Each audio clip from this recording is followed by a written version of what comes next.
हाँ तो student, next जो हेडिंग है अपनी वो है स्वर्णपत्र विद्युतदर्शी। ठीक है, तो अब जैसा कि इसका नाम है विद्युतदर्शी, विद्युत का मतलब यहां आवेश से है, दर्शी मतलब देखने वाला।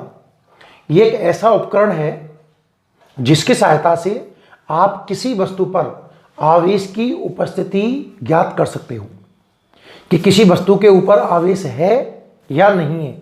इस बात का पता हमें स्वर्णपत्र विद्युतदर्शी से चलता है। अब विद्युतदर्शी तो ठीक है भाई, आवेश की उपस्थिति देखने वाला उपकरण। स्वर्णपत्र नाम क्यों? क्योंकि इसमें दो पतली पतली पत्तियां लगी होती हैं सोने की। एक्चुअल में होगा क्या, सोने की ही काम में क्यों ली? क्योंकि सोने में तन्यता का गुण पाया जाता है। हमें दो बहुत पतली पत्तियों की आवश्यकता थी, इतनी पतली पत्तियां जिनमें थोड़ा सा भी बल लगे, हल्का सा भी बल लगे तो वो आपस में क्या हो जाएं, प्रतिकर्ष से दूर चली जाएं। इसलिए हमने स्वर्णपत्र काम में लिया, सोने की पत्ती काम में ली। किस तरीके से, ध्यान से देखिए बोर्ड पर। तो इतना आपके दिमाग में हो गया कि स्वर्णपत्र विद्युतदर्शी एक ऐसा उपकरण है जिसकी सहायता से किसी वस्तु पर आवेश की उपस्थिति ज्ञात की जा सकती है। बनावट किस तरीके की है आप वो देखिए। इसमें एक कांच का एक जार होता है, जार मतलब कुछ बोतल टाइप में होती है, इस तरीके से देखना। ये कांच की एक बोतल है, ठीक है ना।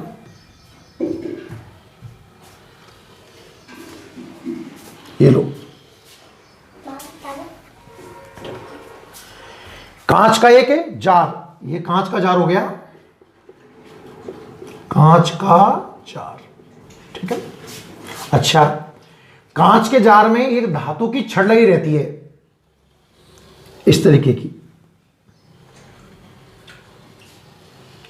अब जो ये धातु की छड़ है ये क्या है कि उसमें अंदर टिकती नहीं है, अदर हवा में रहती है। तो ऐसा समझो आप एक बोतल लें, उसमें एक छड़ लगा दें और बोतल और रोड के बीच में कुछ भर दें, रुई वगैरह, कॉर्क बोला जाता है इसको, है ना।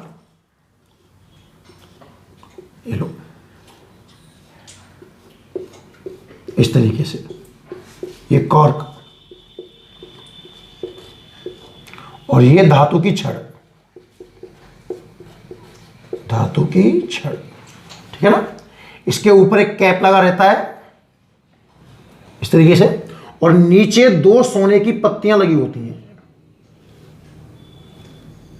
ये स्वर्णपत्र है, स्वर्णपत्र। इस तरीके की इसकी बनावट है कि इसमें एक कांच का जार है, ध्यान से देखना, बड़ा सरल सिस्टम है। कांच का एक जार है, कॉर्क की सहायता से एक धातु की छड़ लगी हुई है, यह धातु का एक कैप है, और छड़ के निचले हिस्से पर दो स्वर्ण पत्र लगे हुए हैं, ठीक है ना। आपको जिस वस्तु पर आवेश की उपस्थिति देखनी है, मान लीजिए कि इस मार्कर के ऊपर कुछ आवेश है, तो आपको इसके ऊपर टच करना है। जैसे आप इसको ऊपर टच करोगे, मान लीजिए कि इस मार्कर के ऊपर पॉजिटिव था, सपोज ऐसा समझो आप पॉजिटिव है, तो जैसे आप पॉजिटिव इस छड़ को, आवेशित छड़ को कैप पे टच कराओगे तो जो आवेश उसके अंदर होगा, प्लस है तो प्लस और माइनस है तो माइनस, वो इस छड़ के माध्यम से इन स्वर्ण पत्रों पर आ जाएगा। फॉर एग्जांपल्स, आपने जो आवेशित छड़ टच कराई उस पर प्लस का आवेश है, तो ये प्लस निकल करके यहां से प्लस और ये प्लस हो जाएगा, और इन प्लस और प्लस के बीच में कौन सा बल लगेगा, प्रतिकर्षण।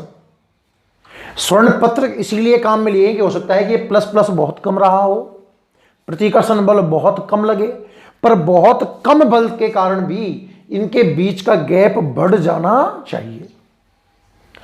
तो हमने कोई छड़ टच कराई और अगर गैप बढ़ गया तो इसका मतलब उसके ऊपर आवेश है।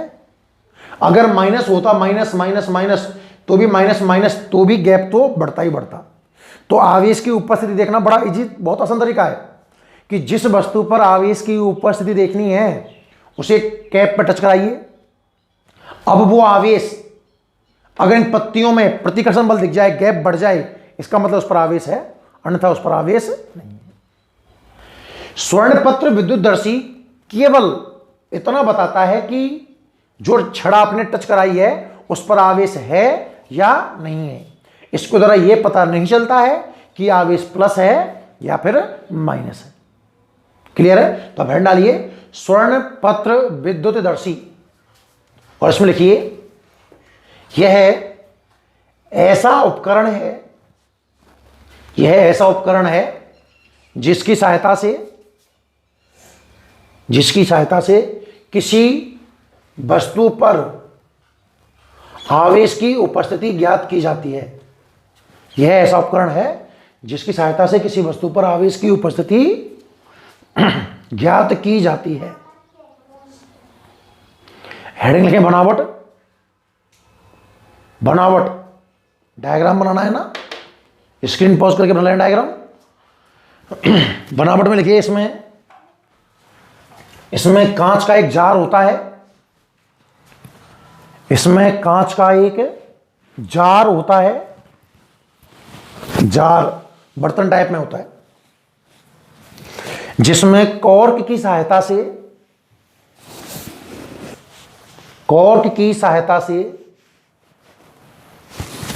धातु की छड़ लगी रहती है। कांच का एक जार होता है जिसमें कॉर्क की सहायता से धातु की छड़ लगी रहती है, धातु की छड़ लगी रहती है। छड़ के ऊपरी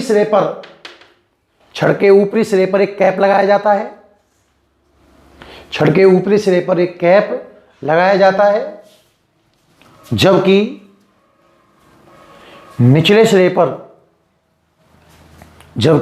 सिरे पर दो स्वर्ण पत्तियां लगी रहती हैं, स्वर्ण पत्तियां लगी रहती हैं।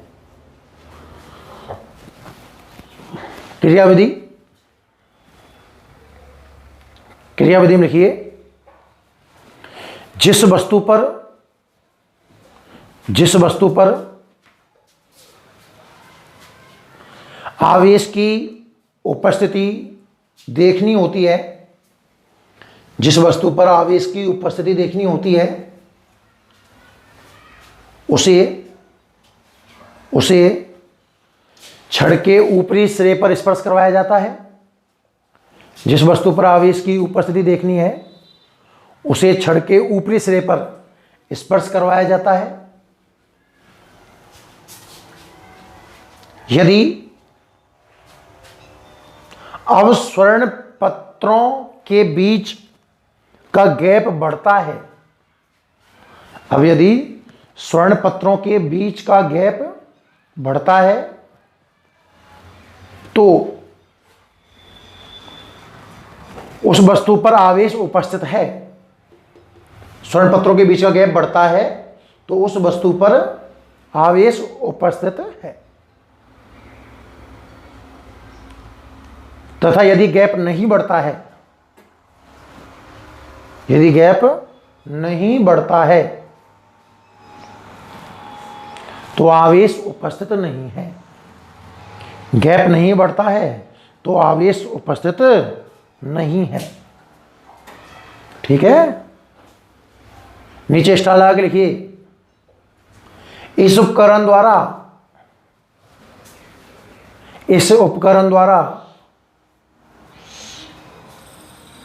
यह ज्ञात नहीं किया जा सकता है, इस उपकरण द्वारा यह ज्ञात नहीं किया जा सकता है कि वस्तु पर आवेश धनावेश है अथवा ऋणावेश। इस उपकरण द्वारा यह ज्ञात नहीं किया जा सकता है कि वस्तु पर आवेश धनावेश है अथवा ऋणावेश। ठीक है, तो ये थी आपकी हेडिंग स्वर्ण पत्र विद्युत दर्शी। क्लियर? टॉपिक को आगे बढ़ाते हैं और जो नेक्स्ट हेडिंग है हमारी वो है आवेश। हम आवेश की चर्चा पिछले लेक्चर से ही कर रहे हैं ना।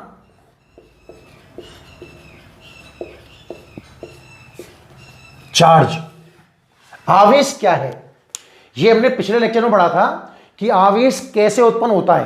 तो आपको मैंने समझाया था कि आवेश को उत्पन्न करने के लिए इलेक्ट्रॉन को कम या ज्यादा करना होगा। यदि आपने इलेक्ट्रॉन ज्यादा कर दिए तो ऋणावेश आ जाएगा और यदि आपने इलेक्ट्रॉन कम कर दिए तो धनावेश आ जाएगा। अब इस लेक्चर में हम कुछ आवेश के बारे में और पढ़ते हैं। तो सबसे पहला क्वेश्चन बनता है कि आवेश की डेफिनेशन क्या है। बुक में साफ लिखा हुआ है कि आवेश की वैसे तो कोई परिभाषा नहीं है, क्योंकि आवेश एक वस्तु का मूल गुण है। आवेश वस्तु का एक मूल गुण है, तो वैसे तो कोई परिभाषा नहीं है। फिर भी इसके बारे में हम कह सकते हैं कि आवेश ऐसा गुण है। आपने पहले लेक्चर में देखा था ना कि आवेश ही डिसाइड कर रहा था कि विद्युत क्षेत्र बनेगा कि चुंबकीय क्षेत्र। भाई जब आवेश स्थिर है तो विद्युत क्षेत्र, और गतिशील है तो विद्युत क्षेत्र और चुंबकीय क्षेत्र। तो परिभाषा यह है कि आवेश वस्तु का मूल गुण है, जिसके कारण वस्तुएं विद्युत और चुंबकीय प्रभावों को दर्शाती हैं। विद्युत क्षेत्र और चुंबकीय क्षेत्र का बनना आवेश की वजह से ही हो पाता है ना। तो आप फटाफट नोट करिए, हेडिंग लिखें आप आवेश। आवेश में लिखें आप आवेश वस्तुओं का मूल गुण है। आवेश वस्तुओं का मूल गुण है, जिसके कारण वस्तुएं विद्युत तथा चुंबकीय प्रभावों को दर्शाती हैं। जिसके कारण वस्तुएं विद्युत तथा चुंबकीय प्रभावों को दर्शाती हैं। ठीक है, कुछ और बात।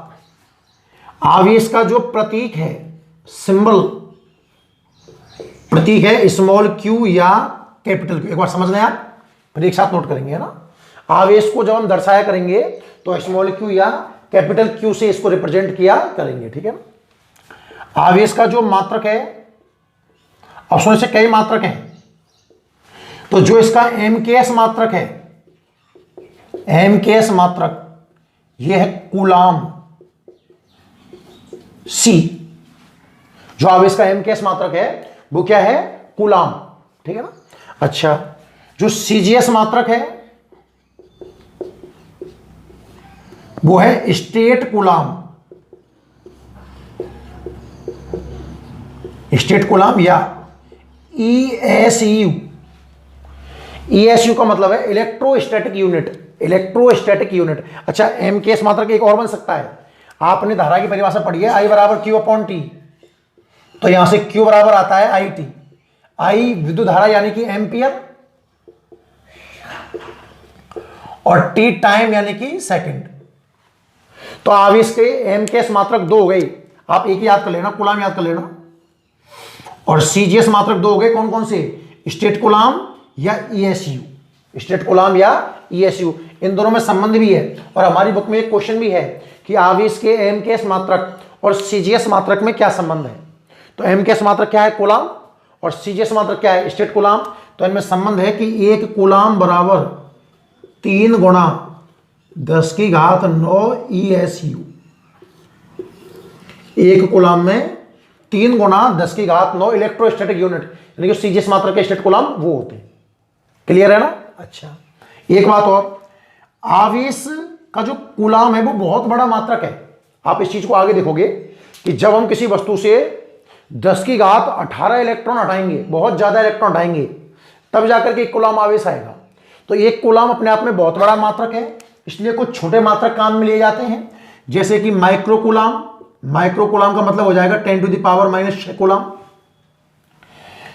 नैनो कूलाम 10⁻⁻⁹ कूलाम, और पिको कूलाम यानी कि 10⁻⁻12 कूलाम। क्लियर है यहां तक। और एक और मात्रक है आवेश का, इसका भी बहुत प्रचलन है। आवेश का सबसे बड़ा मात्रक है,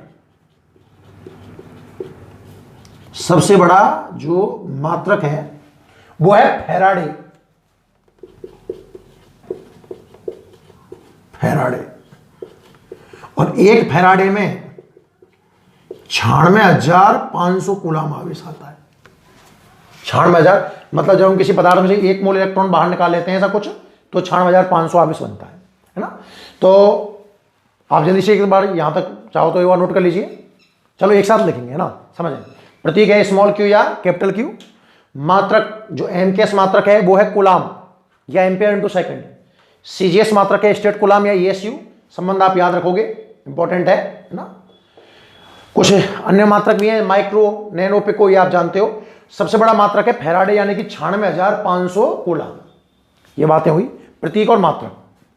चलो अगर विमा की बात की जाए कि आवेश की विमा क्या है, तो देखो एम्पियर की विमा होती है ए और समय टाइम t1, तो इसकी विमा है m0l0 t1a1, m0l0 t1a1, ठीक है ना। नेक्स्ट, जो आवेश है वो अदिश राशि है। आवेश अदिश राशि है, स्केलर क्वांटिटी है भाई आवेश, है ना, कि सदिश नहीं है, तो सामान्य नियमों का पालन होगा इसमें, बीजगणित योग, सिंपल योग हो जाएंगे ना। इसके बाद प्रकार की बात कर ले चलो कि आवेश कितने प्रकार का है, तो आवेश 2 प्रकार का है।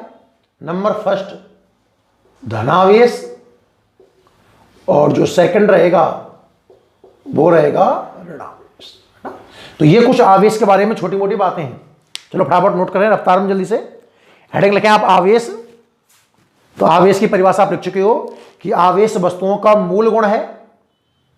आवेश वस्तुओं का मूल गुण है जिससे विद्युत और चुंबकीय प्रभावों को दर्शाया जाता है ना। अगला डैश लगाएं आप, लिखें प्रतीक। प्रतीक में लिखें आप स्मॉल क्यू या कैपिटल क्यू, ठीक है। अब स्क्रीन पॉज करके बस ऐसे लिखना है, मैं बोलता चल रहा हूं, आप लिखें। अगले एरो में आप लिखिए यूनिट मात्रक, तो मात्रक में लिखिए आप मात्रक खंड डाल के नेक्स्ट लाइन से लिखें एमकेएस मात्रक, एमकेएस मात्रक, एरो लॉग लिखें कूलाम, एमकेएस मात्रक कूलाम, ब्रैकेट में सी, या एम्पियर इंटू सेकेंड, 2 हैं इसकी एम के यूनिट है ना, एक तो कूलाम या एम्पियर इंटू सेकेंड, ये आई बराबर क्यू अपॉन टी से आया है, आपको याद रहना इस तरीके से। और सीजीएस मात्रक लिखे नेक्स्ट लाइन में, सीजीएस मात्रक, सीजीएस मात्रक लिखिए आप स्टेट कूलाम, या ईएसयू इलेक्ट्रोस्टैटिक यूनिट, आप शॉर्ट में याद रखें ईएसयू। और नीचे में संबंध भी लिखें, 1 कूलाम बराबर 3 गुणा 10 की घात 9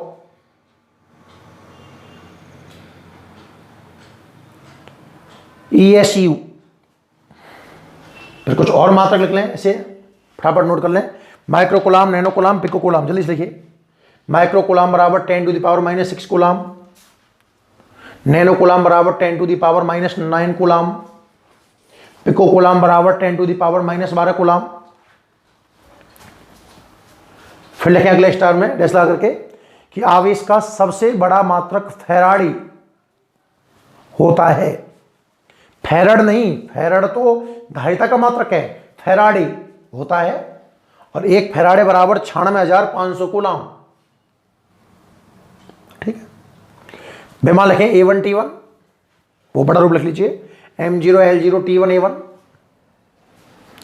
अगला लिखेंगे आवेश अदिश राशि है, आवेश अदिश राशि है, अतः बीज गणितीय योग किया जाता है। नोट कर लें इस बात को, बाद में समझाऊंगा। आवेश अदिश राशि है, अतः बीज गणितीय योग आवेश का ना किया जाता है। और फिर लिखें प्रकार, तो प्रकार में लिखें आप कि आवेश 2 प्रकार का होता है, आवेश 2 प्रकार का होता है। नंबर 1 धनावेश और नंबर 2 ऋणावेश।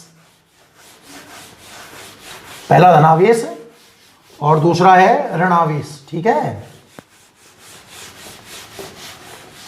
तो ये बातें हुई आवेश के बारे में, कुछ बेसिक बातें, ठीक है। तो अब तक हम ये 2 हेडिंग पढ़ चुके हैं इस लेक्चर में।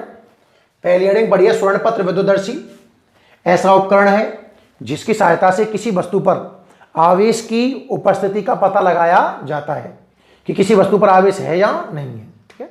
और दूसरी हेडिंग पढ़ी हमने आवेश के बारे में, कुछ छोटी मोटी बातें, प्रतीक, मात्रक वगैरह, है ना। अच्छा, नेक्स्ट जो हेडिंग है वो है आवेश के गुणधर्म, आवेश के गुणधर्म। अब सुने ध्यान से, समझने वाली बातें हैं ना, कई सारे पॉइंट हैं इसके अंदर। आवेश के कई गुणधर्म हैं, जिन्हें मैं भी आपको समझाने वाला हूं। पर अगर कई क्वेश्चन आ जाए एग्जाम में कि आवेश के कोई दो गुणधर्म लिखिए, तो भाई बहुत से गुणधर्मों में से आप कोई से दो लिख दिए, सब सही है।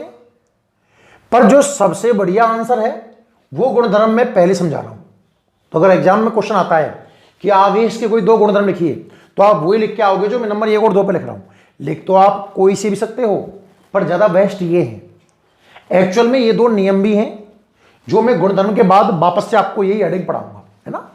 तो सबसे पहला जो गुणधर्म है आवेश का, यहां सुनना, वो है कि आवेश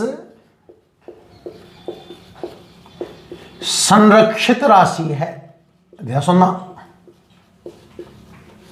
कैसी राशि है भैया?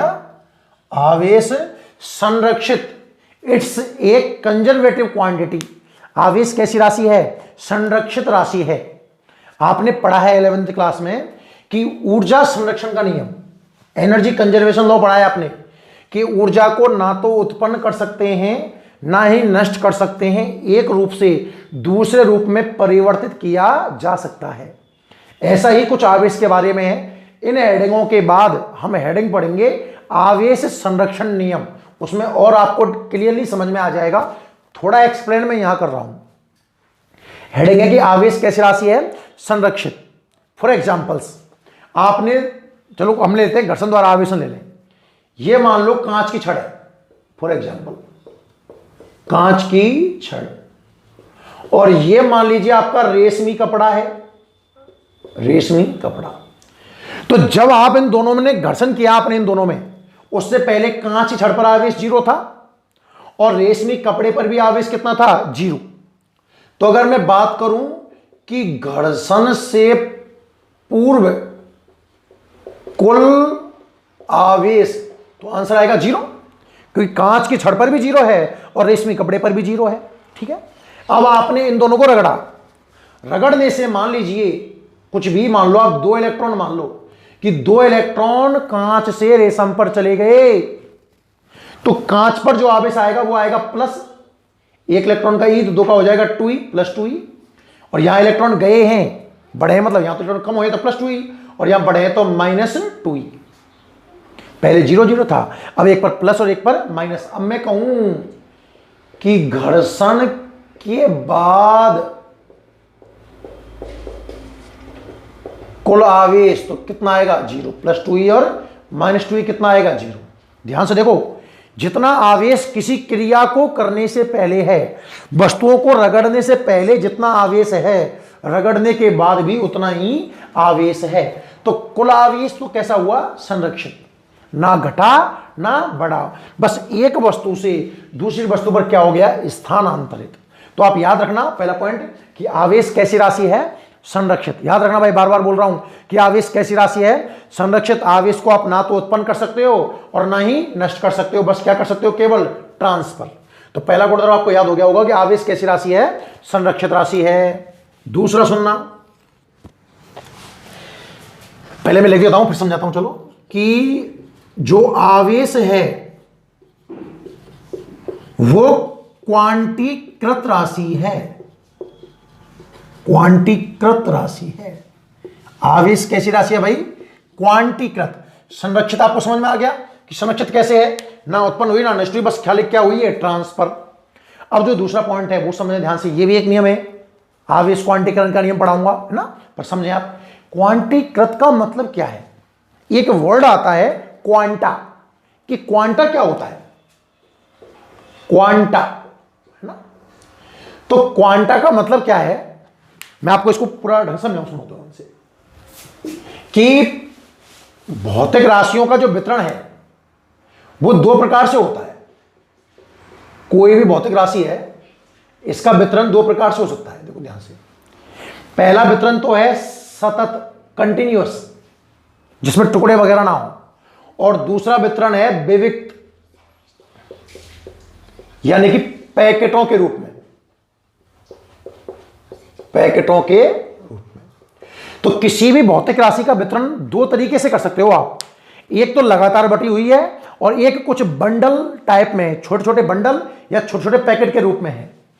तो जब वितरण सतत है तो छोटी बड़ी वस्तु की बात ही ना हुई। पर जब विविक्त है तो हम पैकेटों की बात करते हैं। पैकेट मतलब एक फिक्स मान के कुछ पैकेट होंगे, उन पैकेटों में जो न्यूनतम संभावित मान होगा, न्यूनतम संभावित मान होगा, वो है क्वांटा। वो क्या है? क्वांटा। तो क्वांटा का मतलब है किसी भी चीज का न्यूनतम संभावित मान। किसी भी चीज का न्यूनतम संभावित मान क्या कहलाता है? क्वांटा। फॉर एग्जाम्पल्स, आप ऐसे समझें कि मुझे किसी दूसरे व्यक्ति को कुछ पैसे ट्रांसफर करने हैं, हमें किसी व्यक्ति को पैसे ट्रांसफर करने हैं, तो आप उसको न्यूनतम कितने पैसे ट्रांसफर, कितने रुपए ट्रांसफर कर सकते हो? भाई अब देखो, चवन्नी अठन्नी का जमाना तो बंद हो गया। आपको अगर किसी को ट्रांसफर करने हैं, कुछ रुपए देने हैं, तो कम से कम आप उसको 1 रुपया तो दोगे। 1 रुपये से कम तो संभव है ही नहीं है। तो जो 1 रुपया है ना, वो 1 रुपयों का क्वांटा है। ऐसा समझे आप। आपने पढ़ा हो फोटोन के बारे में कि सूर्य से जो ऊर्जा आ रही है वो छोटे छोटे पैकेटों के रूप में आ रही है। उनमें जो सबसे छोटा पैकेट है वो है फोटोन, है ना। तो जो प्रकाश की जो ऊर्जा है उसका क्वांटा क्या हो जाएगा? फोटोन। क्वांटा का मतलब है छोटे छोटे टुकड़ों के रूप में। तो जब आवेश आता है किसी वस्तु पर, एक बॉडी ए और दूसरी बॉडी क्या है? बी, तो आवेश कैसे आया कि ए बॉडी से बी बॉडी पर कुछ इलेक्ट्रॉन ट्रांसफर होंगे। तो इलेक्ट्रॉन ट्रांसफर है रहे, तो इलेक्ट्रॉन कंटिन्यूअस ट्रांसफर नहीं हो रहे, टुकड़ों के रूप में जा रहे हैं ना भाई। 1 इलेक्ट्रॉन गए, 2 गए, 3 गए, 4 गए, 5 गए। इसका मतलब जो वितरण है आवेश का वो विविक्त है। विविक्त है तो क्वांटा की बात की जाएगी। और आवेश का क्वांटा क्या होगा? ध्यान से सोचिए कि आवेश का क्वांटा क्या होना चाहिए। इस वस्तु पर आवेश कब आएगा? जब इससे इलेक्ट्रॉन जाएंगे। तो कम से कम कितना इलेक्ट्रॉन जाए इससे? कम से कम कितने इलेक्ट्रॉन? 1 से कम इलेक्ट्रॉन पॉसिबल नहीं है। 1 2 3 4 5, मतलब जो भी आवेश होगा ना उसमें इलेक्ट्रॉन पूर्णांक में होंगे। यह कह रहा है क्वांटीकरण। समझो बात को, है ना। तो क्वांटीकरण नियम में इसको वापस से देखेंगे। फिलहाल आप ध्यान रखें कि आवेश कैसी राशि है? क्वांटीकृत। मतलब जब भी आवेश का ट्रांसफर होगा तो उसमें इलेक्ट्रॉन कैसे होंगे? पूर्णांक में। इलेक्ट्रॉन कैसे होंगे? पूर्णांक में। कि जब भी इलेक्ट्रॉन होंगे वो एक इंटीजर नंबर होगा। ऐसा नहीं है कि 2.5 इलेक्ट्रॉन ट्रांसफर हो जाएं या 2.6 इलेक्ट्रॉन ट्रांसफर हो जाएं। तो पॉइंटों में ये संख्या पॉसिबल नहीं है। ठीक है ना। चलिए, इनके जब हम नियम पढ़ने वाले हैं, अभी इसी लेक्चर में पढ़ने वाले हैं, है ना, तो नियम पढ़ेंगे तो इन पॉइंटों को वापस देखेंगे। फिलहाल आप इन दोनों को याद कर लीजिए कि जब भी एग्जाम में क्वेश्चन आ जाए कि आवेश के कोई 2 गुणधर्म लिखिए, तो आवेश के 2 गुणधर्म है। पहला गुणधर्म है कि आवेश कैसी राशि है? संरक्षित, कंजर्वेटिव क्वांटिटी है ना। और दूसरी क्वांटीकृत राशि है, मतलब इसका जो वितरण है वो पैकेटों के रूप में होता है। 2 पॉइंट। तीसरा पॉइंट देखिए आप, संरक्षित है, क्वांटीकृत है। तीसरा पॉइंट आप सब जानते हो कि अगर 2 आवेश समान चिन्ह के हैं, जैसे मान लीजिए कि यहां प्लस का आवेश है और ये प्लस का आवेश है, तो प्लस प्लस इनके बीच में कैसा बल लगेगा? प्रतिकर्षण। ठीक है ना, आपने पढ़ा है, बहुत पढ़ा है। या ये माइनस है और ये माइनस है, अब भी समान चिन्ह के हैं, माइनस माइनस, तो भी इनके बीच में बल कैसा होगा? प्रतिकर्षण। पर अगर कोई एक प्लस हो और दूसरा कैसा हो? माइनस, तो जो बल की प्रकृति होगी वो कैसी होगी? आकर्षण। आप जानते हो ना। तो तीसरा पॉइंट मेरा यही है कि सजातीय जो आवेश हैं, सजातीय जो आवेश हैं उनमें तो प्रतिकर्षण प्रकृति का बल लगता है। मैं एक साथ नोट करा दूंगा, वे शॉर्ट में लिख लेते हैं, ठीक है ना। और जो विजातीय आवेश हैं उनमें आकर्षण प्रकृति का बल लगता है। 3 पॉइंट हो गए आवेश के भाई। पहला पॉइंट था कि आवेश कैसी राशि है? संरक्षित राशि है। दूसरा, आवेश क्वांटीकृत राशि है। तीसरा, सजातीय आवेशों में प्रतिकर्षण प्रकृति का, जबकि विजातीय आवेशों में आकर्षण प्रकृति का बल लगता है। इसके ऊपर एक बहुत अच्छा क्वेश्चन है, बुक का ही क्वेश्चन है, ध्यान से देखिए कि हमारे पास 2 आवेश हैं। एक आवेश Q1 है और दूसरा आवेश Q2 है। आप सोचना, पहले आप करोगे इस क्वेश्चन को कि मेरे पास 2 आवेश हैं Q1 और Q2, उन Q1 और Q2 का गुणनफल 0 से बड़ा है। तो बताइए कि Q1 और Q2 के बीच में बल की क्या प्रकृति होगी। क्वेश्चन है कि दो आवेश Q1 तथा Q2 के लिए यदि Q1 डॉट Q2 0 से बड़ा है तो इनके बीच बल की क्या प्रकृति होगी, वो आपको बतानी है। ठीक है ना। तो इनके बीच में बल कैसी प्रकृति का होगा, सोचो ध्यान से। एक आवेश Q1 है, दूसरा आवेश Q2 है, गुणा 0 से बड़ा है, तो इनके बीच बल कौन सी प्रकृति का होना चाहिए। दो आंसर हो सकते हैं, आकर्षण और प्रतिकर्षण। तो बताइए आकर्षण या प्रतिकर्षण, सोचें जल्दी से आप। इस कंडीशन में कौन सी प्रकृति का बल लगेगा, आकर्षण या प्रतिकर्षण, सोचो। आप स्क्रीन पॉज करके सोचते रहना, मैं आंसर बोल रहा हूं। देखिए Q1 और Q2 का गुणा 0 से बड़ा है, किन्हीं दो संख्याओं का गुणनफल 0 से बड़ा कब होता है, 0 से बड़े का मतलब है धनात्मक, और दो संख्याओं का गुणा धनात्मक तब ही हो सकता है, कब, जब वो दोनों प्लस की हो ना, जब वो दोनों समान चिन्हों की हो। देखो भैया Q1 और Q2 का गुणा 0 से बड़ा है, इसका साफ मतलब है कि Q1 और Q2 समान चिन्हों के हैं। देखो यहां दोनों संख्या प्लस प्लस की हो तो गुणा 0 से बड़ा आएगा, या दोनों माइनस माइनस की हो तब भी गुणा 0 से बड़ा आएगा। इसका मतलब इस कंडीशन में जो बल लगने वाला है वो प्रतिकर्षण प्रकृति का होगा, प्रतिकर्षण प्रकृति का होगा। ठीक है ना। जबकि इसका उल्टा क्वेश्चन बन सकता है कि Q1 गुणा Q2 लेस देन 0 है। अब बताइए बल कैसी प्रकृति का होगा, दो संख्याओं का गुणनफल 0 से छोटा है, मतलब ऋणात्मक है, और यह केवल तभी पॉसिबल है जब वो दोनों अलग अलग चिन्हों की हो। इसका मतलब इस स्थिति में जो बल लगेगा वो आकर्षण प्रकृति का होगा, आकर्षण प्रकृति का होगा। नोट में एक साथ करा दूंगा, ढंग से बोल करके आप समझते जाए। एक बार हेडिंग पढ़ रहे हैं आवेश के गुणधर्म। तो पहला गुणधर्म है आवेश का कि आवेश संरक्षित राशि है, दूसरा गुणधर्म है कि आवेश क्वांटीकृत राशि है, तीसरा गुणधर्म है कि जो सजातीय आवेश हैं उनमें प्रतिकर्षण प्रकृति का बल लगेगा, और विजातीय में आकर्षण। उस पर दो क्वेश्चन किए हमने। Q1 गुणा Q2 0 से बड़ा है, दो संख्याओं का गुणनफल 0 से बड़ा केवल तब हो सकता है जब वो दोनों एक जैसी हो, या तो प्लस प्लस की या माइनस माइनस की। दोनों अगर समान चिन्ह की हैं तो समान का मतलब प्रतिकर्षण प्रकृति का बल लगेगा। और Q1 गुणा Q2 0 से छोटा है, ये तब पॉसिबल है जब Q1 Q2 अलग अलग चिन्हों की हैं, मतलब विजातीय हैं, तो बल कैसा होगा, आकर्षण प्रकृति का होगा। तीन गुणधर्म। चौथा जो गुणधर्म है वो सुनिए ध्यान से आप, काफी काम का है, कि अगर तुम्हारे पास दो आकृतियां हैं, मान लीजिए एक तो है चालक, दोनों ही फिलहाल ठोस हैं, समझो। इसमें अंडरलाइन का मतलब मैं लिख दूंगा नीचे कि ये ठोस चालक है। क्या है ये, ठोस चालक। ठीक है। और एक आपके पास में है ठोस को चालक, ठोस को चालक। चालक को चालक में क्या अंतर है आप जानते हो ना। चालक वो जिनमें धारा प्रवाहित हो, धारा मतलब आवेश प्रवाहित हो, जिनमें आवेश बह सकता हो वो चालक हैं, और जिनमें आवेश का प्रवाह ना हो, बहे नहीं आवेश, वो क्या होते हैं, कुचालक, है ना। अच्छा जी, हमने इन दोनों को आवेश दिया, तो ये मान लो कि हमने इसको भी आवेश दे दिया प्लस, ये लो कुछ इस तरीके से है, और इसको भी आवेश दे दिया प्लस। कैसी प्रकृति हो, प्लस ले सकते हो, चाहो तो आप माइनस भी ले सकते हो। अब आप ध्यान से देखना भाई,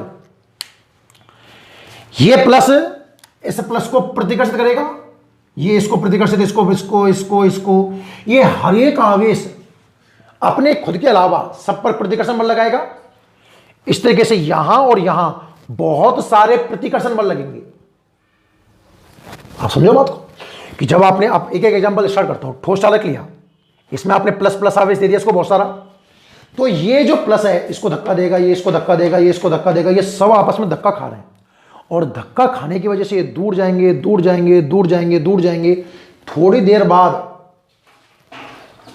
इनकी स्थिति ऐसी होगी, कुछ दूर जाते जाते जाते जाते मैक्सिमम दूर कहां चले जाएंगे, मैक्सिमम दूर कहां चले जाएंगे, सतह पर। सतह को छोड़कर जाएंगे नहीं, हालांकि प्रतिकर्षण बल में अभी भी लग रहा होगा, पर मैक्सिमम दूर कहां जा सकते हैं? ये सतह पर। आपने अंदर आवेश देके देखा, पर प्रतिकर्षण की वजह से धीरे धीरे थोड़ी देर बाद कहां चला जाएगा? ये सतह पर। बात करूं अगर कुचालक की, तो प्रतिकर्षण बल तो यहां भी लग रहा है, पर इस प्रतिकर्षण के कारण इसका प्रवाह नहीं होगा, क्योंकि कुचालकों में कभी आवेश दूसरी जगह जाता ही नहीं है, वो तो जहां है वहीं रहता है।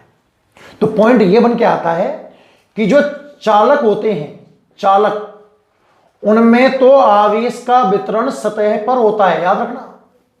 चालक में कभी भी अंदर आवेश नहीं जाएगा। चालक के अंदर कैसा भी चालक हो, चाहे वो खोखला हो चाहे ठोस हो, आगे देखेंगे इस बात को, हमेशा अंदर आवेश कितना होता है? 0। तो चालकों में जो आवेश जाएगा वो केवल कहां जाएगा? सतह पर कुचालक में जो आवेश जाएगा वो संपूर्ण आयतन में जाएगा, संपूर्ण आयतन में जाएगा। तो पॉइंट ये बनकर तैयार हुआ कि चालकों को जब आवेश दिया जाता है तो वो आवेश केवल सतह पर फैलता है। चालकों को जब आवेश देते हैं तो आवेश केवल कहां फैलता है? सतह पर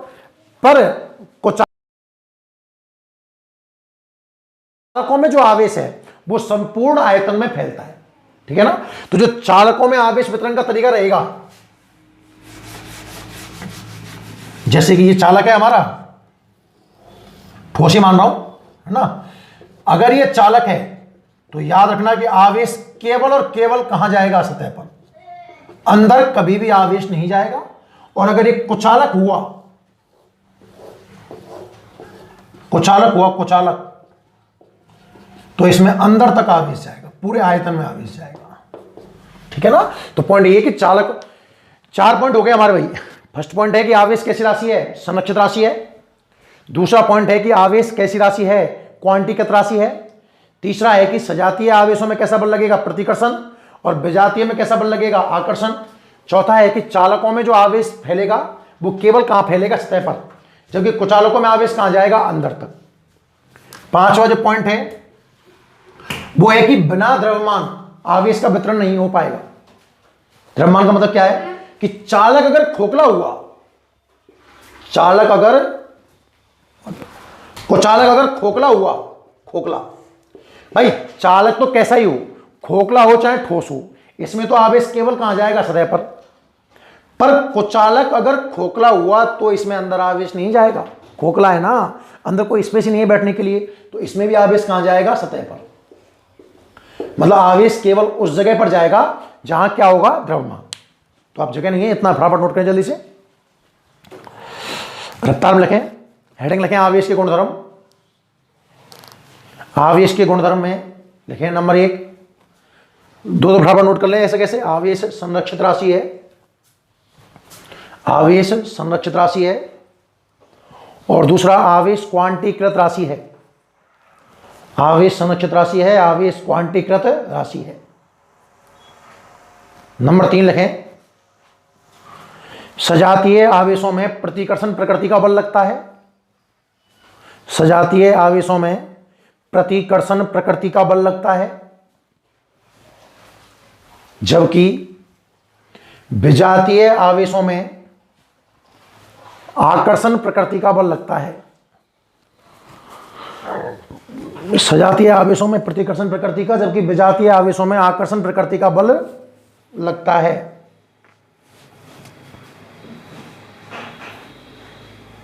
सजातीय में प्रतिकर्षण, विजातीय में आकर्षण प्रकृति का बल लगता है। क्वेश्चन लिखिए,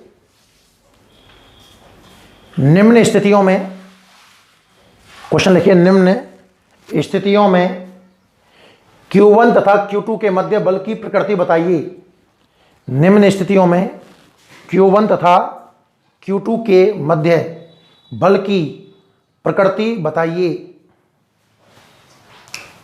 उसमें फर्स्ट लिखो, 2 क्वेश्चन है इसमें। फर्स्ट लिखो Q1 गुणा Q2 ग्रेटर देन 0, ऐसे लिखना, Q1 Q2 ग्रेटर देन 0। इसमें आंसर लिखें,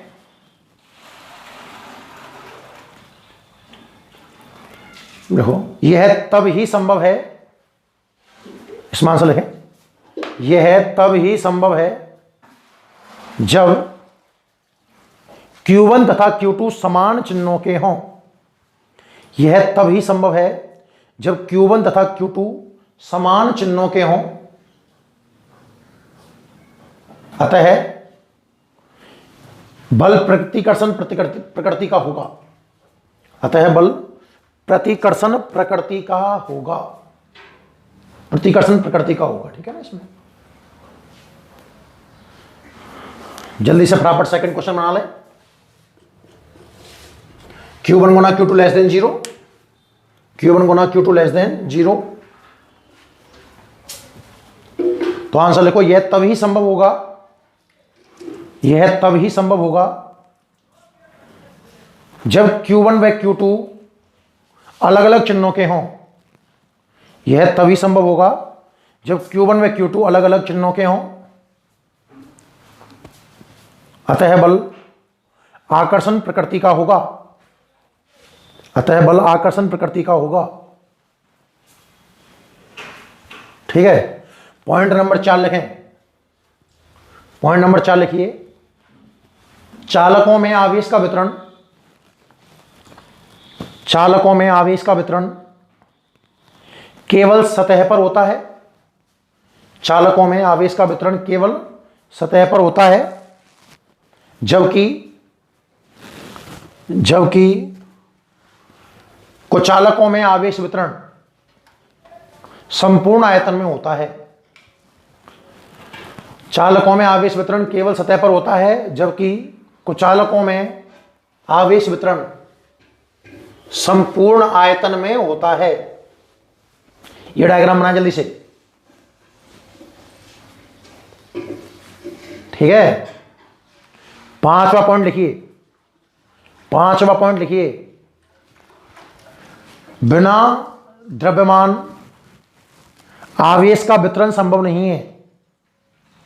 बिना द्रव्यमान आवेश का वितरण संभव नहीं है। बिना द्रव्यमान आवेश का वितरण संभव नहीं है। नेक्स्ट सुनो ध्यान से। अच्छा, पॉइंट नंबर 6 ये काम का है और इसके ऊपर कई न्यूमेरिकल भी हैं कि जो चालकों में आवेश का बंटवारा होता है, दो चालकों में अगर हमें आवेश बांटना है तो वो एक्चुअल में तो धारिता के अनुपात में जाता है। चैप्टर नंबर 4 में समझ में आएगा। आप फिलहाल धारिता ना पढ़कर त्रिज्या पढ़िए, क्योंकि धारिता त्रिज्या के समानुपाती होती है। तो अगर मुझे दो चालक हैं, फॉर एग्जांपल मैं क्वेश्चन से स्टार्ट करता हूं उस पॉइंट को, कि कोई चालक है आर त्रिज्या का ए, और एक और चालक है बी, इसकी त्रिज्या भी कितनी है आर। ठीक है। इसका आवेश मान लीजिए 10 कूलाम है और इसका आवेश मान लीजिए 20 कूलाम है। हमारे पास दो चालक हैं ए और बी, त्रिज्या आर आर है, एक 10 कूलाम और एक 20 कूलाम। ठीक है। अब आप इनको संपर्क में लेके आए। जब आप संपर्क में लाए तो इनका कुल आवेश कितना हो गया, 10 और 20, टोटल आवेश कितना हो गया, 30 कूलाम। ठीक है ना, संपर्क में लाए तो। और संपर्क में लाके जब इनको अलग करूंगा, संपर्क में लाके जब इनको अलग करूंगा तो इनके नए आवेश त्रिज्या के अनुपात में, त्रिज्या कितनी है आर अनुपात आर, 1:1 का मतलब आधा आधा, 30 का आधा आधा, 15 कूलाम और 15 कूलाम। ध्यान से देखो, बाद में भी कुल आवेश कितना है 30 कूलाम। मतलब जो चालक हैं उनमें आवेश का जो बंटवारा है वो त्रिज्या के अनुपात में होता है। चालकों में आवेश का बंटवारा त्रिज्या के अनुपात में। तो यहां से दो बातें समझ में आती हैं। पहला, आवेश संरक्षण की पुष्टि हो गई। किसी घटना से पहले जितना आवेश था, घटना के बाद भी उतना ही आवेश है। और तीसरा, ये चालन द्वारा आवेशन हुआ है। मैंने कहा था ना बाद में विभव बराबर हो जाएगा, विभव निकाल देखेंगे वो बराबर ही जाएगा आपका, है ना। तो जो चालकों में आवेश का बंटवारा है, चालकों में आवेश का बंटवारा त्रिज्या के अनुपात में होता है। त्रिज्या के अनुपात में होता है, याद रखना भाई। चालकों में जो आवेश बटेगा वो किसके अनुपात में बटेगा, त्रिज्या के अनुपात में। इसके मैं आपको कई और क्वेश्चन लेता हूं, अच्छे अच्छे क्वेश्चन लेके देखते हैं, ध्यान सुनना। कि ये आर त्रिज्या है, इसका आवेश मान लो आप 10 कूलाम, प्लस का 10 कूलाम। इसकी भी आर त्रिज्या है, इसका आवेश मान लो आप -10 कूलाम।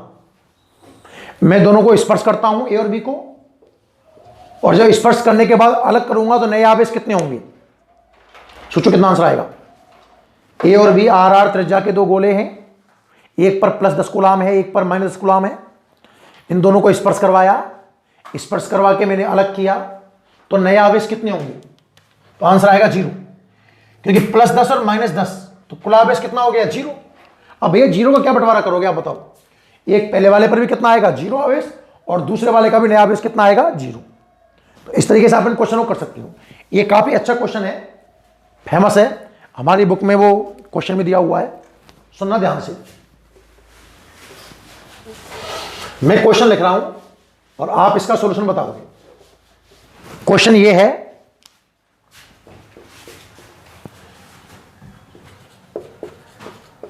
दो समरूप कॉमा समान आवेशित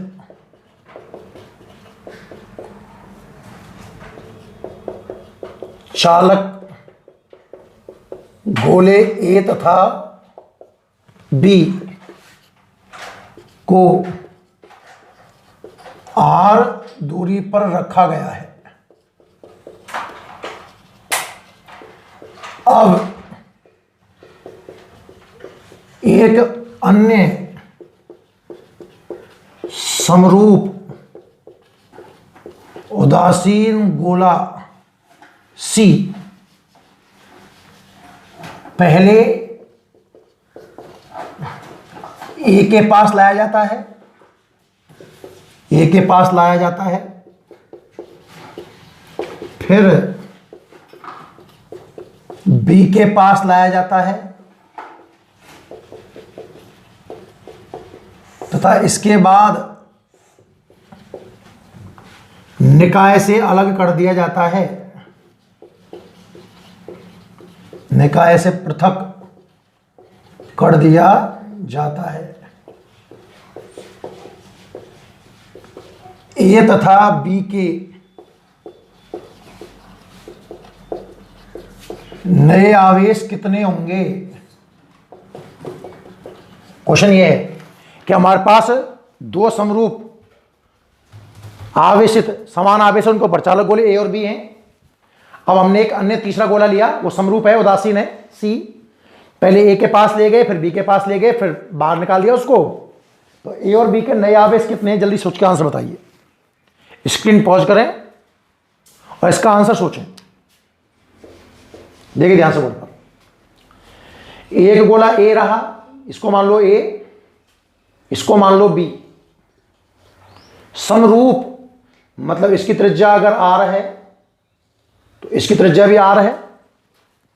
समान आवेशित, इसका आवेश अगर Q है तो इसका आवेश भी Q है। चालक गोले ए और बी हैं, ठीक है भैया। इनके बीच की दूरी कितनी मान लीजिए? आर मान लीजिए, बहुत अच्छा। अब एक तीसरा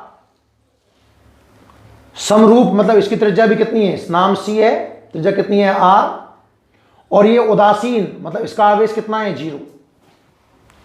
पहले इसको कहां ले गए हम? ए के पास में, फिर कहां ले जाएंगे? बी के पास में, फिर इसको बाहर फेंक देंगे। ए और बी पर नए आवेश देखने हैं। ध्यान से देखिए, जब आप सी को ए के पास लेके गए तो कुल आवेश कितना हो गया? ए पर कितना है? Q। सी पर कितना है? 0। तो कुल आवेश कितना हो गया? Q। अब जब आप सी को ए के पास लेके कुल Q हो गया, अलग करोगे तो त्रिज्या यानी कि आर अनुपात आर यानी कि 1:1 यानी कि आधा आधा बटेगा। तो जो ए पर नया आवेश आ चुका होगा वो आ गया Q/2। बुद्धि का उपयोग करो। जब आप सी को ए के पास लेके गए, सी पर खुद पर कितना है? 0, ए पर खुद पर कितना है? Q। तो कुल आवेश कितना हो गया? Q हो गया। क्लियर है? अब जब मैं सी को ए के पास ले जा रहा हूं, सी को ए के पास ले जा रहा हूं तो आवेश कुल Q हो गया, और जब सी को ए से अलग कर रहा हूं तो आधा आधा यानी कितना हो गया? Q/2। अब सी पर कितना आ चुका है? Q/2।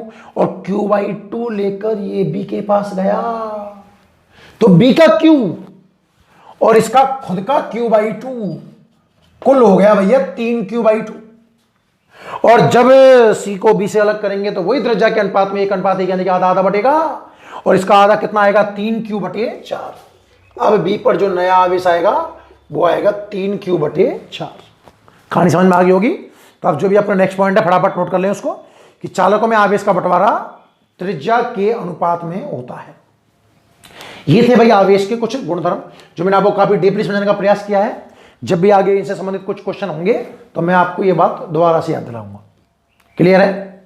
अब ठीक है, नेक्स्ट कुछ नियम है आवेशों के, वो देखते हैं। ध्यान से देखिए, कुछ 4-5 नियम है जिनमें से कुछ नियम अपन यहां देखते हैं। देखो, सबसे पहला जो नियम है वो है आवेश संरक्षण का नियम।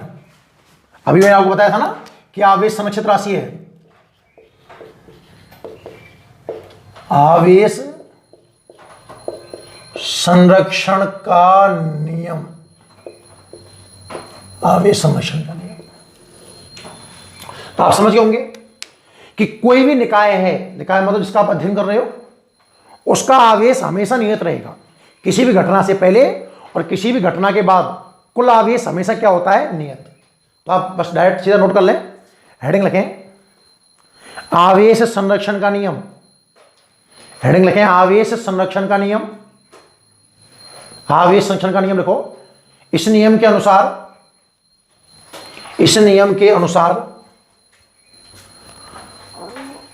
किसी निकाय का, इस नियम के अनुसार किसी निकाय का कुल आवेश, इस नियम के अनुसार किसी निकाय का कुल आवेश हमेशा संरक्षित रहता है। इस नियम के अनुसार किसी निकाय का कुल आवेश हमेशा संरक्षित रहता है। इसे किसी भी प्रक्रिया द्वारा परिवर्तित नहीं किया जा सकता है। इसे किसी भी प्रक्रिया द्वारा परिवर्तित नहीं किया जा सकता है। कोई छोटा मोटा क्वेश्चन आ जाए जैसे कि 6C12 + 2He3 gives 5 बोरॉन 13 मान लीजिए प्लस सपोज X, ऐसा कुछ आ जाए तो X को पहचानिए कि X क्या है। तो बड़ा सरल तरीका है भैया, देखो, रिएक्शन से पहले परमाणु क्रमांक संरक्षण लगा देना और रिएक्शन के बाद परमाणु क्रमांक संरक्षण लगा देना। रिएक्शन से पहले कितना है? आवेश संरक्षण, परमाणु क्रमांक तो आवेश है, तो आवेश संरक्षण अगर आप लगाओगे तो पहले 6 + 2 और बाद में 5 प्लस कुछ भी मान लीजिए इसका परमाणु क्रमांक Z मान लो। तो यहां से Z निकल के आया, वो निकल के आया कितना? 3। परमाणु क्रमांक तो ऐसा कितना होगा? 3। और एक द्रव्यमान संरक्षण लगा दीजिए, द्रव्यमान संरक्षण लगा दीजिए भैया। पहले द्रव्यमान 12 + 3 है, बाद में द्रव्यमान 13 प्लस कुछ A मान लीजिए इसका। तो ये द्रव्यमान कितना आ गया? 2। जो भी आ रहा है, मतलब ऐसा कोई क्वेश्चन हो भी सकता है, तो इस तरीके से आप कर सकते हो, कोई खास नहीं है ना। नोट कर लीजिए। दूसरा जो नियम है, पहला आवेश संरक्षण है, दूसरा लिखिए आवेश क्वांटीकरण का नियम। सेकंड नियम लिखें आप, आवेश क्वांटीकरण का नियम। आवेश क्वांटीकरण का नियम। देखो, क्वांटीकरण में आपको मैंने बताया कि जब कोई भी आवेश ट्रांसफर होगा तो वो इलेक्ट्रॉन, उसके अंदर जो इलेक्ट्रॉन है वो पूर्णांक होंगे। किसी भी एक बॉडी से दूसरी बॉडी पर जब इलेक्ट्रॉन ट्रांसफर होंगे तो पूर्णांक संख्या में होंगे, 1 इलेक्ट्रॉन, 2 इलेक्ट्रॉन। तो जब आवेश होगा ना Q बराबर NE है, ये नियम, खत्म कहानी। Q बराबर NE, इसका मतलब है कि किसी भी वस्तु का आवेश इलेक्ट्रॉन के आवेश का पूर्ण गुणज होगा।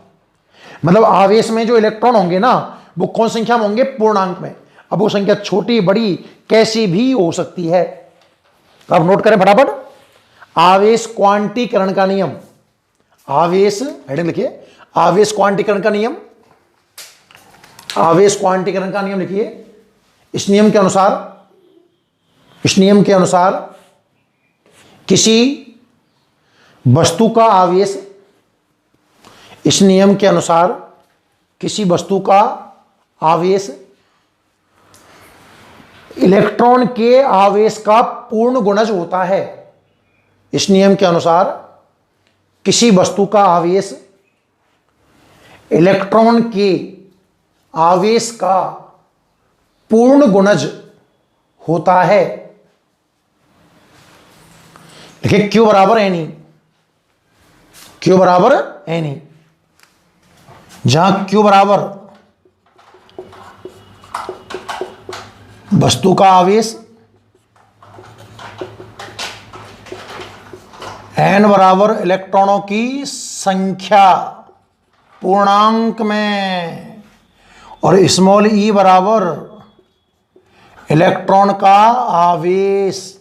परिमाण की बात करूं तो 1.6 गुना 10 की घात -19 कूलम। नोट करो जल्दी से। इस नियम के अनुसार किसी वस्तु का आवेश इलेक्ट्रॉन के आवेश का पूर्ण गुणज होता है, मतलब इलेक्ट्रॉनों की संख्या पूर्णांक में होती है, हमेशा याद रखना। Q बराबर NE। अच्छा जी, ठीक है। अब क्वांटीकरण में कुछ क्वेश्चन बनते हैं, दो एक ध्यान से देखो। क्वेश्चन यह है कि निम्न में से कौन से आवेश संभव है। ध्यान से देखना, जरूरी नहीं है कि हर वैल्यू का आवेश संभव हो। संभव हो भी सकता है और नहीं भी हो सकता। उस बात का आकलन होगा n से। आपको जो भी आवेश दिया जाए, मतलब Q का मान दिया जाए, तो आप n निकाल के देखोगे। ये आप जानते हो फिक्स संख्या है। अगर आपको लगे कि n पूर्णांक आ रहा है, चाहे वो संख्या छोटी हो चाहे बड़ी हो, पूर्णांक अगर आ रहा है तो आवेश पॉसिबल है, अन्यथा पॉसिबल नहीं। कुछ क्वेश्चंस देख लेते हैं इसके ऊपर। फर्स्ट क्वेश्चन, Q बराबर 4.8 10⁻⁻20 कूलम।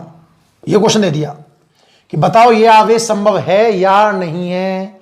तो आप जानते हो भैया Q बराबर होता है NE, तो N बराबर आएगा Q/E।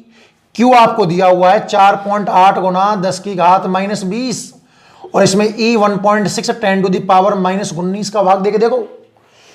1.6 से 4.8 कट जाएगा, 3 × 10⁻⁻1 मतलब 0.3। क्या ये संख्या पूर्णांक है क्या? नहीं, मतलब ये आवेश संभव नहीं है। ठीक है, अगला आवेश देखना,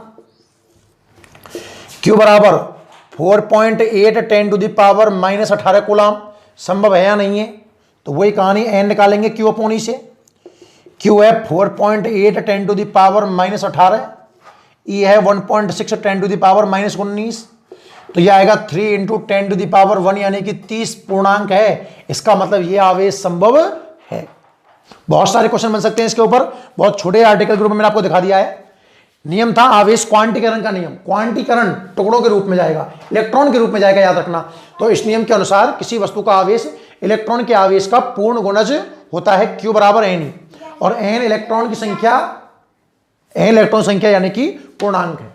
कोई आवेश संभव है या नहीं है, इस बात का आकलन n से होगा। आप n निकालोगे, n पूर्णांक आता है, पॉसिबल है, नहीं आता है तो पॉसिबल नहीं है। एक क्वेश्चन और बनता है, आप क्वेश्चन नोट कर लेना स्क्रीन पॉज करके, कि बहुत अच्छा क्वेश्चन है और आपको इसका आंकड़ा सीधा याद होना चाहिए। 1 कूलम आवेश में इलेक्ट्रॉन की संख्या ज्ञात करो। आपको 1 कूलम आवेश दिया हुआ है भाई, हर आवेश में इलेक्ट्रॉन पूर्णांक संख्या में होते हैं, तो जो 1 कूलम आवेश दिया गया है इसमें कितने इलेक्ट्रॉन होंगे ये आपको ज्ञात करना है। तो ध्यान से देखिए भाई, फॉर्मूला आपको मैंने अभी बता रखा है कि भाई Q बराबर NE, n ज्ञात करना है तो Q/E, Q 1 कूलम और E 1.6 10⁻⁻19। सॉल्व करें, अगर पॉइंट हटाऊंगा तो ऊपर 0 बढ़ जाएगी। 10/16 का मतलब हो जाएगा 5/8, 10 की घात प्लस का 19। ठीक है, 1 0 अगर यहां से उधार लें तो 50/8 10 की घात 18, 2 से 25 और 2 से 4, और 25 को 4 से डिवाइड करूंगा तो 6.25 आएगा, गुना 10 की घात 18 इतने इलेक्ट्रॉन होंगे। अच्छा, पॉसिबल है कि नहीं है, संख्या पूर्णांक है या नहीं है? तो अगर आप 6.25 देख रहे हो, 6.25 मत देखिए भाई, पीछे 10 की घात 18 लगा हुआ है, 2.20 खा जाएंगे, तो ये एक बहुत बड़ी संख्या है। 625 के बाद 16 जीरो, इतनी बड़ी संख्या है ये, तो ये पॉसिबल है। और याद रखना कि एक कूलाम आवेश में कितने इलेक्ट्रॉन है? 6.25 गुना 10 की घात 18। कल के लेक्चर में आपको मैंने कहा था, आज के लेक्चर में कहा है कि आवेश का जो मात्रक है वो कूलाम है, और कूलाम मैंने कहा था बहुत बड़ा मात्रक है। आप देख रहे होंगे इतने इलेक्ट्रॉन जब ट्रांसफर हो जाएंगे तो एक कूलाम आवेश आएगा। इसलिए आपको जब भी क्वेश्चन दिया जाएगा उसमें मात्रक कूलाम ना होकर माइक्रो कूलाम वगैरह हुआ होगा ना, तो जैसे माइक्रो कूलाम आ जाए तो आप उसे किस में कन्वर्ट कर लोगे? कूलाम के अंदर आपको उसे कन्वर्ट करना होगा। क्लियर कहानी? तो आप जल्दी से नोट कर लीजिए इनको, स्क्रीन पॉज करें और सारे क्वेश्चन फटाफट लिख लें, ठीक है? अच्छा जी, एक बात और लिखें आप इस क्वांटीकरण के नियम में कि लिखिए आवेश का क्वांटा या मूल मान भी कह सकता है या प्राथमिक मान भी कह सकता है, ऐसा कुछ शब्द बोल दे, प्लस माइनस ई होता है।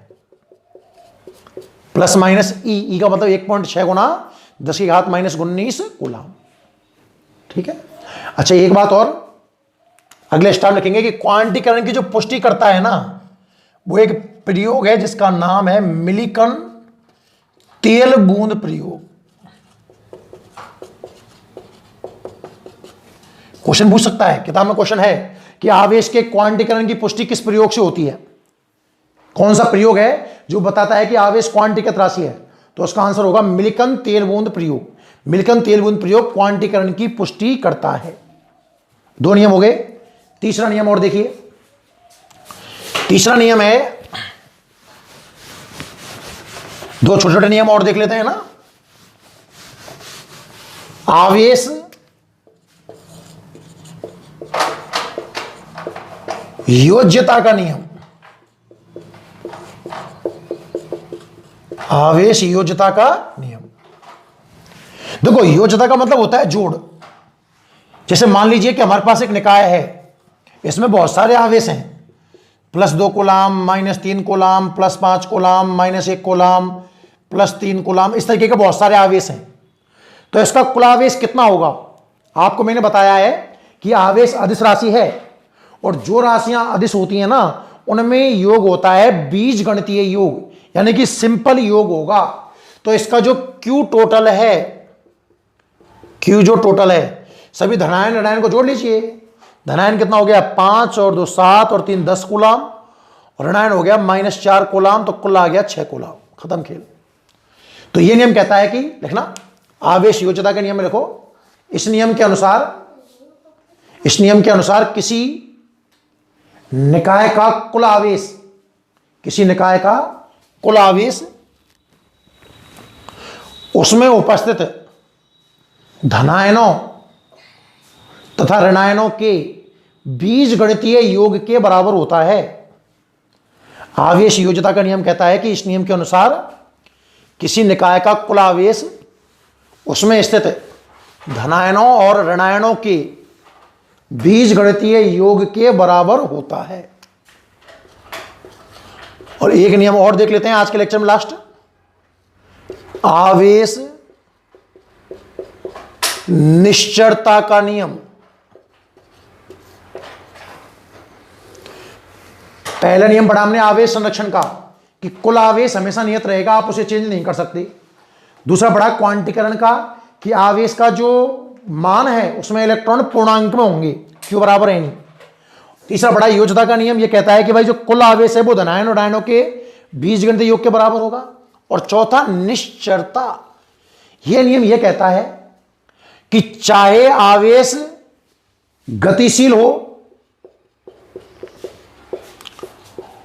चाहे वो स्थिर रहा हो, बात एक ही है कि किसी वस्तु की चाल का उसके आवेश पर कोई प्रभाव नहीं पड़ता। मतलब मान लीजिए किसी वस्तु पर 2 कूलाम आवेश है स्थिर अवस्था में, तो गतिशील अवस्था में भी वो 2 कूलाम ही रहेगा। तो आवेश पर वस्तु की चाल का कोई प्रभाव नहीं पड़ता। यहां दो लॉजिक हैं। एक फॉर्मूला आता है m equal to m nought बटे under root 1 minus b square upon c square, ऐसा एक फॉर्मूला है। यहां जो m नॉट है वो स्थिर द्रव्यमान है, याद रखना, और m गतिशील द्रव्यमान है। m नॉट स्थिर द्रव्यमान है स्थिर अवस्था में, m गतिशील अवस्था में। तो आप याद रखना कि जब चाल बढ़ाई जाती है, ध्यान से देखो, अगर b बढ़ेगा तो B square upon c square बढ़ेगा, पूरा स्टेप घटेगा, चूंकि ये नीचे है तो m बढ़ जाएगा, तो उस वस्तु का द्रव्यमान बढ़ जाता है। जब चाल बढ़ाई जाती है तो वस्तु का द्रव्यमान बढ़ जाता है। वैसा नहीं सर हम देखो जब खड़े हुए हैं तो मान लो आपका वजन 80 किलो है, चल देंगे तो कितना हो जाएगा ना, वो चाल प्रकाश की चाल के रेस्पेक्ट में होनी चाहिए। थोड़ी बहुत चाल से कोई फर्क नहीं पड़ेगा, भयंकर स्पीड होनी चाहिए। और जब चाल बढ़ते बढ़ते v का मान c के बराबर हो जाए तो v की जगह c जमाओ, सी स्क्वायर बटे सी स्क्वायर 1 1 माइनस 1 0 0 से डिवाइड करूंगा, आंसर अनंत आएगा, अनंत। अगर v का मान c के बराबर हो जाए तो द्रव्यमान कितना हो जाएगा, अनंत। तो याद रखना कि जब चाल बढ़ती है तो द्रव्यमान बढ़ता है, चाल बढ़ती है तो द्रव्यमान बढ़ता है, आवेश पर कोई प्रभाव नहीं पड़ता, यह निश्चलता का नियम कह रहा है। और एक नाम और आएगा जिसके लिए मैं ये कहानी पढ़ा रहा हूं, विशिष्ट आवेश। विशिष्ट आवेश का प्रतीक है Q बटे M। तो Q पे कोई फर्क नहीं पड़ा और M बढ़ गया, नीचे की चीज बढ़ गई तो पूरा सिस्टम घट जाएगा, याद रखना। तो हेडिंग लगो आप, आवेश निश्चलता का नियम। इसमें लिखें किसी वस्तु का आवेश उसकी चाल पर निर्भर नहीं करता है, किसी वस्तु का आवेश उसकी चाल पर निर्भर नहीं करता है, ठीक है। एक नोट लगाएं नीचे और नोट में लिखो, जब